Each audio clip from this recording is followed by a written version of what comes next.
I'm Ann Hammond with DrivingTheNation.com. I'm here with Bob Lutz, CNBC Contributor. SAIC is thinking about buying 1% of the stock that's going to go out there. I think so, yeah. That's what I heard, about $500 million worth. And of course, GM, they're our partners. One of the Indian ventures that is making these very successful little micro vans and very small trucks called Wuling in India.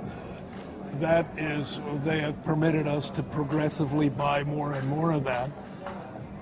And we do own 50% of all of the ventures in China, which is hugely profitable for GM. So I think when the largest and most successful car company in China says, oh, and by the way, we'd like to buy 1% of GM stock, I don't think there's a reasonable basis for saying no. Right. And I think it's a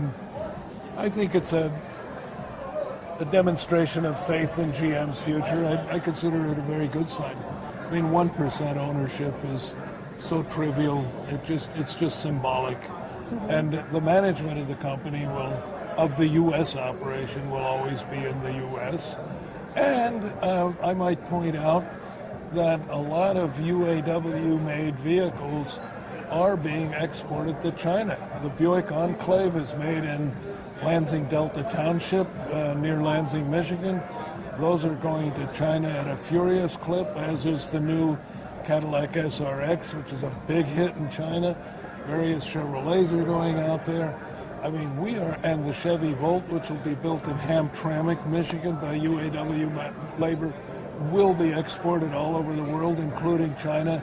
So right now, I'll tell you, when it comes to General Motors, I don't think anybody can complain about trade with China because, to my knowledge, the only car we ever got from China was a Wuling pickup, which we got for a board show, and which, before I left GM, I bought it and shipped it down to Montserrat. So that's the only car GM ever got from China. But we have sent tens of thousands of vehicles to China.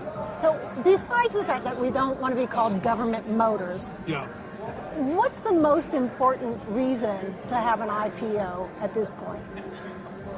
I think it's just there's a tremendous desire to re-privatize the company, because one of the things when you're operating under government ownership, the company and its board of directors loses the power to compensate executives.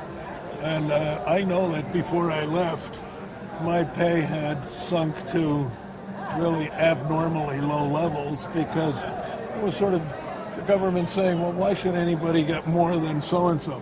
Well, you could make that argument all day long. The point is, other automobile companies and other companies of that size do pay market value for executives. And just for example, Alan Mulally got $18 million last year in total compensation. He's worth it, because look at what he's done for Ford.